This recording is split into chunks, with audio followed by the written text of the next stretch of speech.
Jordy baby. Hello, it's Jordy baby, and it's time for another video. This one comes from our friends over at Game Ranks. I love their videos for the most part. Jake, I've been following Jake, oh my god, for years. Probably about 7 years, 6 or 7 years since he was on Pretty Much It.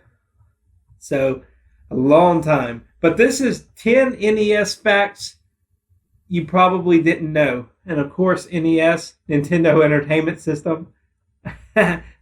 My gaming street cred just went up 1 point. So that's pretty cool. Let's watch this. I'm probably going to know a lot of these because I used to be a really big gamer back when I was younger. So let's see.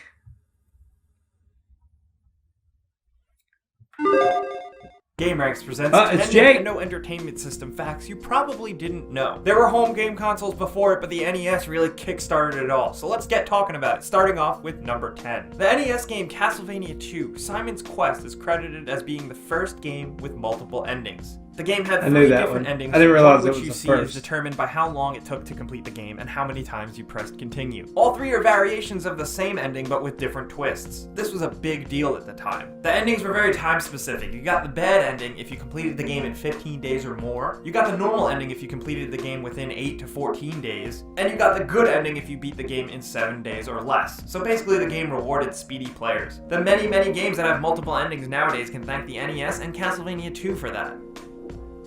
At number 9, Nintendo originally wanted Yoshi to be rideable in the NES-era Mario games, but couldn't due to the hardware limitations. It wasn't until Super Nintendo that Mario gained his companion. Yeah, you heard that right, Yoshi could have had his big moment in the original Mario games, but unfortunately, he had to sit on the bench and wait his turn. And that's totally fine because riding Yoshi was totally worth the wait, and one of the best aspects of the Super Nintendo Mario games. Not to mention Yoshi's theme.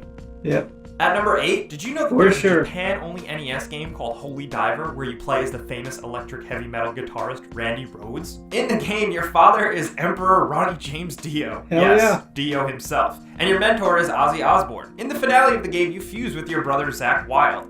Yes, this is a real playable video game. Why it didn't make its way to the States, I have no idea. And the word on the street is that the game was actually really good. It had tons of boss battles and was apparently incredibly challenging. It was basically like a heavy metal rock version of Castlevania, and it was also available on the Famicom. And now after making this video, I kind of really want to play it. Yeah, that sounds pretty badass. At number 7, the largest NES game is Dragon Quest IV. Dragon Quest IV took up a whopping 1 megabyte of space for its run. Wow. This is in stark contrast to most games at the time, which averaged in size between 128 and 384 kilobytes, but could go as small as 8 kilobytes. That smallest 8 kilobyte game was called Galaxium. But that 1 megabyte Dragon Quest IV was a huge deal at the time. That was almost revolutionary. 1 megabyte equals 1,000,000 bytes. That's a lot of bytes. At number 6, wow. Nintendo made a disabled-friendly NES controller called the Hands-Free. I don't really know if that name is offensive or not, but regardless, rather than using traditional buttons, the A and B inputs were activated by blowing and sucking, and the directional buttons were used by a mouth-operated joystick. This controller idea was pretty revolutionary for the time and apparently took some cues from how Stephen Hawking and how some other severely disabled people operated their computers. The Hands-Free was released in 1989 for $120 and has since become a rare collector's item, fetching almost $600. At number 5, there's a Where's Waldo game for the NES. Yeah, remember Where's Waldo? I remember that. Stupid asshole in the sweater that you had to find? Well, back in the day, he was super popular and he had a Nintendo game. However, due to the low fidelity of the 8-bit graphics the console was capable of, almost all the mobs in the game looked like Waldo, making the game almost impossible to beat and thus rated as one of the worst games of all time. You had one job making this game. It's called Where's Waldo? Make it so you can find him. Are you kidding me? Why is this even a thing? Also, one other stupid fact from this awful game, in the medium and hard modes, Waldo would change color to make it more challenging to find him in the pictured levels, because screw you. At number 4, the Nintendo Helpline continued to aid and service the NES consoles for over 24 years. It wasn't until 2007 that the company stopped servicing the consoles due to a lack of available parts. At number 3, did you know Sharp produced a television with a built-in Nintendo Entertainment System? This TV was dubbed the Sharp Nintendo Television, and it had a limited run in North America in '89, but it was sold in Japan for 6 years, from 1983 to 1989. It was even followed up by a Super Nintendo version in 1990 called the Super Famicom Naizo TV S41, or they just called it the S41 for short. I think this is pretty crazy because that sounds a hell of a lot ahead of its time. We don't have any TVs today that have consoles built in, but we do have smart TVs. Where do you think they got that idea from? Either way, it was a really slick idea, and it's always interesting to look at the Nintendo of the past, who was willing to work with other electronics manufacturers so much. This is not the first example of Nintendo working with other companies to better their products. Take a look at the Japan-exclusive GameCube that had a DVD disc drive built in. At number 2, here's a fun fact. The NES light gun, the one that was packaged with Duck Hunt, well, it worked by detecting flashes of light on the TV screen. So basically when the trigger was pulled, the console would play a single frame of all black, followed by another black frame with a section of white where the target was, and it would figure out where the gun was pointing based on that. Because of the way this worked, it only worked on CRTs. I don't know about you, but I know when I was a kid, I thought the light gun was absolutely magic. Now figuring out the science of how exactly it worked, it's pretty simple, and it totally makes sense. It's actually pretty crafty. I just wish the game would really register when you try to shoot the dog, because I always used to shoot the dog because I hated his face.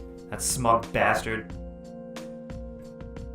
At number 1, Nintendo almost released an add-on for the NES that would have allowed users to design patterns in-game and print those patterns out with a Nintendo-branded knitting machine. Yeah, if that doesn't sound insanely Nintendo, I don't know if you know what Nintendo is all about. While the Nintendo knitting machine was never released anywhere, a pattern editing software was released in Japan in 1986 for the Famicom. Can you imagine that? Can you imagine sitting in front of your TV with your Nintendo designing knitting patterns? Maybe making Christmas sweaters out of your Nintendo? That's the dumbest thing I've ever heard. And you know what? I want to live in a world where that was a thing.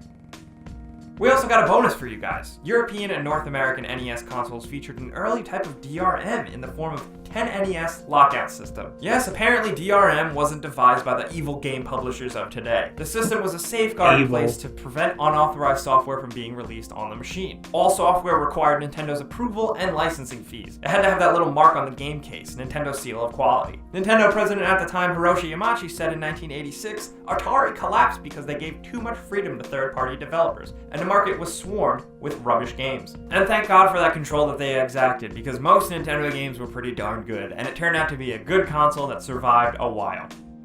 So guys, those were 10 facts about the NES we think you might not have known. If you do have some fun facts about Nintendo's best console, let us know in the comments below. And while you're at it, let us know what your favorite Nintendo console really is. If you did learn a thing or two, click the like button, because that really helps us out. And if you are new, subscribe, because we put out videos every single day. But thanks for watching, and we'll see you guys next time. Okay, that was 10 facts you didn't know about the NES, and man, there were several that I didn't know. Only knew about 2 or 3 of them, honestly. Oh, man.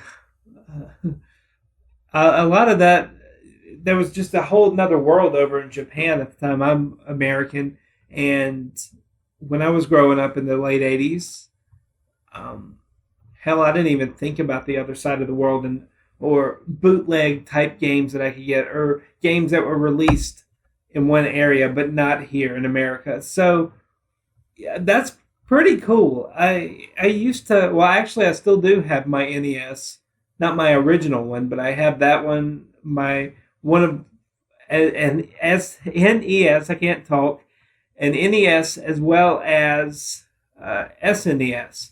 So, and I played the hell out of my Super Nintendo, so it probably doesn't work. But the NES probably works. I like the fact about the light gun. And just on the technical side, the video looked great. It sounded great. I thought for the most part, he had some pretty good pictures and animations with those pictures. And then his gameplay animation really worked well with the game, well with the video, and I thought it looked good. So those are my thoughts on this video. What did you think? If you want to see the original and subscribe to Game Ranks, I mean, they're over 1 million subscribers, but I'm sure they would love to have you subscribe if you like their stuff. Their link is in the description below. Man, go down to the comments, give me your 2 cents. Let me know what you thought of this video, and be sure and subscribe, because I've got 0 subscribers as of right now. 0. So be my number 1, please. All right, I'll see you guys later. Bye!